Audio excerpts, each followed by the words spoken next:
میرا ایک نقطہ ہے کہ علامات اہل سنت عبر العصور، اہل سنت و جماعت کی نشانیاں، علامات اور نشانیاں ایسی اور علامت اسی چیز کو کہتے ہیں کہ جو ایک کو دوسرے سے جدا اور ممتاز کرے اور جو اس کی پہچان ہو۔ میں نے عرض کیا تھا کہ یہ نقطہ جو ہے یہ دو حصوں پر مشتمل ہے۔ اس کا پہلا حصہ یہ ہے کہ ہر دور میں اہل حق کی اہل باطل کے مقابل میں کچھ خاص نشانیاں ہوتی ہیں جو حق کو باطل سے ممتاز کرتی ہیں، اور اہل حق ان علامات اور ان نشانیوں سے پہچانے جاتے ہیں۔ یہ پہلا حصہ ہے۔ دوسرا حصہ یہ ہے، میں آپ کی توجہ چاہوں گا، وہ حصہ یہ ہے کہ ہر دور میں ضرورت اور فتنے کے مطابق علامات جدا جدا گنوائی گئیں۔ اس میری عبارت پر ذرا اگر توجہ ہو تو میں خود ہی اس کے معنی ہونے پر گفتگو کروں۔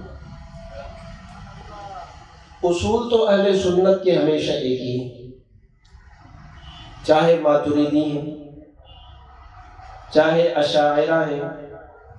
ان میں جو اختلاف ہے، علامہ ابن کمال بادشاہ حنفی ان کا مستقل رسالہ ہے، میں چاہوں گا کہ آپ اس کو اپنے مطالعے میں رکھیں، جو دار الفتح اردن سے مختصر رسالہ ہے وہ شائع ہوا ہے۔ اس کا عنوان ہی یہی ہے، الاختلاف بین الاشاعرۃ والماتریدیہ، علامہ ابن کمال بادشاہ حنفی کا۔ یہ میرا نقطہ نہیں ہے، نقطہ اگلا ہے۔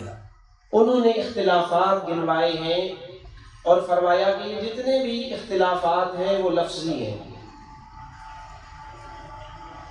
وہ ایسے نہیں ہیں کہ جس کی وجہ سے اشعری ماتریدی کو اور ماتریدی اشعری کو گمراہ بد مذہب کہہ سکے، نہیں، بلکہ اہل سنت و جماعت کا جو اسم ہے وہ ان سب کو شامل ہے۔ جیسے اس وقت آپ کے سروں کے اوپر یہ چھت نما چیز موجود ہے، یہ اس وقت اس ادارے کے اندر موجود جتنے بھی احباب ہیں سب کو گھیر کے رکھی ہوئی ہے، چاہے پنجاب سے آئے ہوئے احباب ہیں، چاہے ہماری سندھ سے، چاہے بلوچستان سے، چاہے کشمیر سے، جتنے بھی احباب تشریف لائے، آپ سب کو یہ چیز شامل ہے۔ تو علماء یہ فرمانا چاہتے کہ اہل سنت و جماعت کا جو نام ہے اور لقب ہے اور جو اصطلاح ہے، جو ٹائٹل ہے، یہ اشاعرہ کو بھی شامل ہے اس چھت کی طرح، اور ماتریدیہ کو بھی شامل ہے۔ یہ دونوں جڑواں بھائی ہیں۔ رہا اختلاف، تو وہ اختلاف ایسا نہیں کہ جس کی بنیاد پر تکفیر کی جا سکے، انہیں سنت و جماعت سے خارج کیا جا سکے۔ اب میں کہنا یہ چاہ رہا ہوں کہ اصول تو ہمارے ہر دور میں رہے، نشانیاں بھی رہیں، لیکن جب ضرورت پڑی تو ایک خاص چیز کو، ایک خاص مسئلے کو ابھار کر بتایا گیا کہ یہ مسئلہ ہماری نشانی ہے۔ ویسے تو ضرورتیں علمی بہت تھیں، دیگر بھی ضروریات ہیں، ناصبیوں کا بھی رد ضروری ہے، خوارج کا رد بھی ضروری ہے، لیکن اس وقت جو ماحول مترفضہ اور روافض چل رہا ہے تو دارالعلوم صبغۃ الہدیٰ کی انتظامیہ نے یہ فیصلہ کیا کہ ایسا پروگرام ترتیب دیا جائے جو اس ضرورت کو دیگر ضروریات سے ممتاز کرے اور بتائے کہ یہ فتنہ اگرچہ دیگر بھی فتنے ہیں، اس کا انکار نہیں، لیکن اس میں اور اس میں فرق ہے، اسے ذرا ممتاز کر دو۔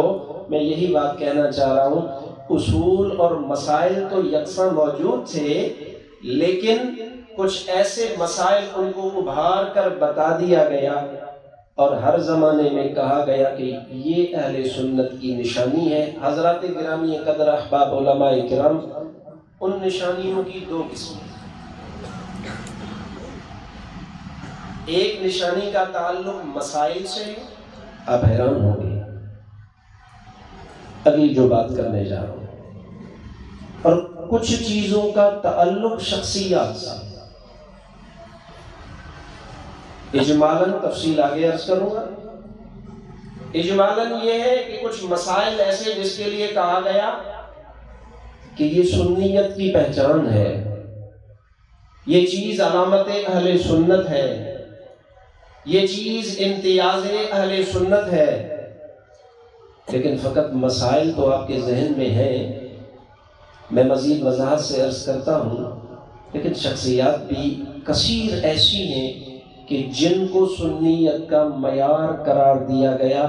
اچھا، ہر دور میں الگ تھے، ہر مملکت میں الگ تھے، ہر علاقے کے محلی اور دیسی جسے کہیں اس حوالے سے الگ تھے، اور جملہ اعتباطاً نہیں تھا۔ تو ایسے یہ محض جملہ کہ شخصیات کو اہل سنت و جماعت کی علامت قرار دینا، جیسے میں آگے انشاءاللہ عرض کر دوں، لیکن مختصراً عرض کر دوں، کیا آپ کے بر صغیر پاک و ہند میں حضرت شیخ محقق علی الاطلاق حضرت علامہ شیخ عبدالحق محدث دہلوی رحمت اللہ علیہ، کیا وہ سنیت کی نشانی شخصیت ہے؟ کیا وہ سنیت کی نشانی نہ تھے؟